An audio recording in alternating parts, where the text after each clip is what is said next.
রাজনীতির টানাপোড়েন যখন ক্রমেই তীব্র হয়ে উঠছে, ঠিক তখনই সমুদ্রের বুকে এক গুরুত্বপূর্ণ শক্তি প্রদর্শনে নামল চীন, রাশিয়া ও ইরান।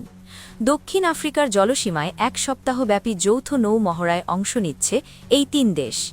আন্তর্জাতিক বিশ্লেষকের মতে এটি নিছক একটি সামরিক অনুশীলন নয়, বরং যুক্তরাষ্ট্রকে উদ্দেশ্য করে পাঠানো একটি স্পষ্ট রাজনৈতিক ও কৌশলগত বার্তা।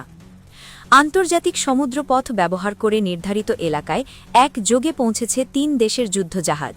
অংশ নিচ্ছে চীনের নৌবাহিনী, রাশিয়ার শক্তিশালী নেভাল ফ্লিট এবং ইরানের বিপ্লবী গার্ড বাহিনীর নৌ ইউনিট।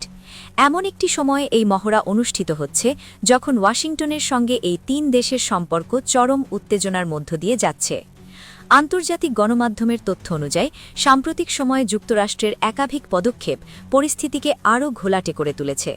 ভেনেজুয়েলায় সামরিক হস্তক্ষেপ, প্রেসিডেন্ট নিকোলাস মাদুরোকে অপসারণের ঘটনা এবং আন্তর্জাতিক জলসীমায় একাধিক তেল ট্যাঙ্কার জব্দ, সব মিলিয়ে রাশিয়া, ইরান ও তাদের মিত্রদের মধ্যে ক্ষোভ স্পষ্ট।